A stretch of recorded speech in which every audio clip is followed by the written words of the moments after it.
I'm getting to the end of the first phase of my natural bodybuilding competition prep, my pre-prep fat loss diet. This video is going to be a little bit different in that rather than just giving you an update of how the prep's been going and what my progress has been like, I'm going to share with you what my experience with hunger has been like so far.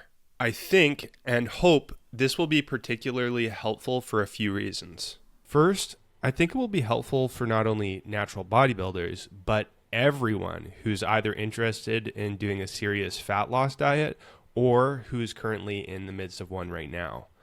The diet has been entirely within the context of a healthy body fat percentage, not from a healthy body fat percentage into a stage level of leanness, which is a different, more extreme dieting experience. So I think this will be relatable to more people. Second, by sharing my experience with hunger, my intention is to give you some relatability as to what you might experience when you enter into a fat loss diet, or if you're currently in one right now, and to give you some ideas on how you can manage hunger levels for yourself to make the process a bit smoother. Before we get into it, if you find yourself enjoying the video, then please consider hitting the like button and subscribing to the channel.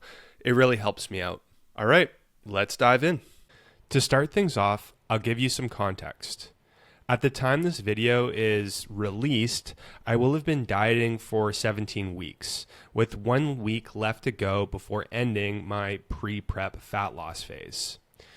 I started the diet at 209.8 pounds and am, at the time this video is being released, probably around 192 to 193 pounds. My initial goal was to lose right around 20 pounds in 16 and a half weeks to get me to around 190 pounds. But after the 15th week of dieting, I realized that I would be at least several pounds short of reaching my goal.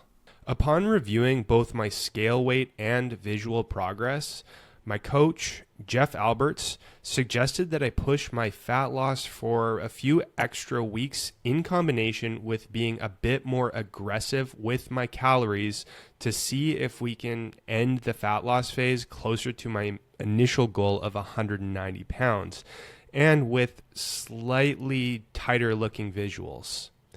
The extra push is going to make things easier at the end of the day, since it will mean I won't have to lose that same amount of weight later on when the diet feels significantly more difficult as I get closer to getting on the stage. After the 18th week, I'll increase my calories a bit and enter into my maintenance block, which will be the second phase of my natural bodybuilding competition prep. Once the 5-week maintenance phase ends, I'll enter into the third and final phase of my prep, which will be the prep diet itself, meant to get me to my stage-ready physique. It will be 30 weeks long.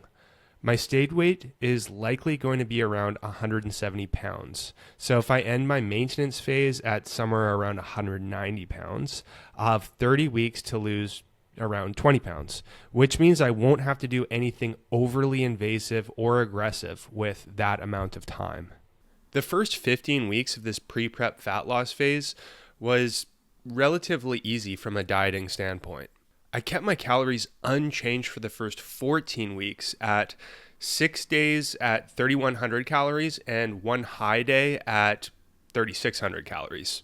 Not bad. Although I experienced a little bit of hunger throughout the process, I honestly can't complain about losing 15 pounds on that many calories. I adjusted my calories once at the start of my 14th week to accommodate for what looked like some stalling fat loss progress by decreasing to 2,800 calorie low days and one 3,300 calorie high day. So I just dropped my calories by 300.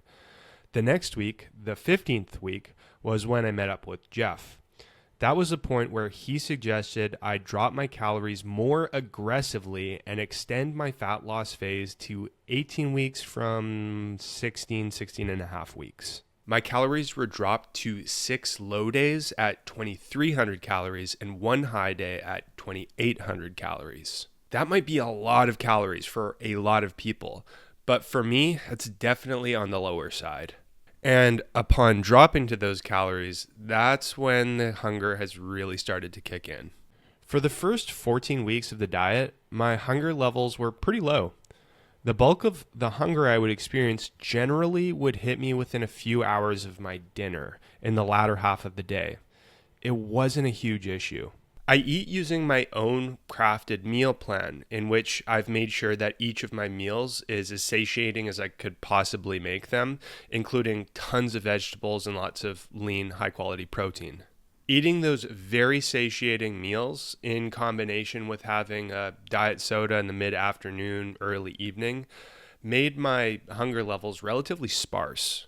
Once I decreased my calories in the 14th week to 2,800 on high days and 3,300 calories on the low day, my hunger did noticeably increase a bit. It wasn't huge though, and the changes I made to my meals were barely noticeable. It felt easy. I suppose for that first big chunk of the diet, the main challenge for me wasn't really the small edge of hunger that I was feeling. It was more of the psychological struggle of feeling the burden of being restricted to a set number of calories. Again, the calories were relatively easy to maintain, but even so, I felt some discomfort wrestling with the prospect that I had to stay within a restricted limit. It's something about human psychology, I think. You know the feeling you get when the prospect of not being able to have something makes you want it more? That's kind of what I'm talking about. Still, not really a huge deal though. Things have been more difficult since the latest calorie drop. Really, within a week, I went from 3,100 calories on low days to 2,300 calories. That's an 800 calorie drop. For me, at this point, that's uncomfortably low. Within the first day of dropping, I felt my hunger levels pretty much immediately increase, and I even felt a hit to my energy levels and lifting performance. In short, it's been tough, especially for the first few days after making the drop. In most circumstances, I wouldn't drop my calories this low so suddenly, since it is quite invasive. That being said, I'm only sitting at these calories for one more week at 3 weeks total, so only for a very short period of time. After that, I'll increase my calories again a bit and recharge for the 5-week maintenance phase that I have planned.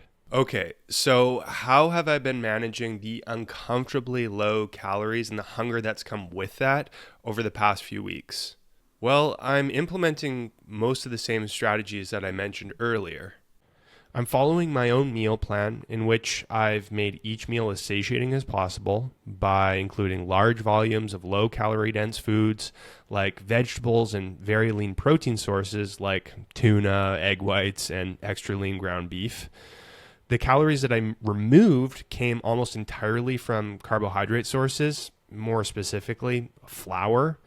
My lunch and dinner was a kind of mixed vegetable and protein stew. I simply removed the flour and water I was using to change the meal from being a vegetable stew to a simple grilled vegetable bowl. I figured that that was the easiest way I could keep my meals as similar as possible. I've also stuck with the single diet soda in the afternoon.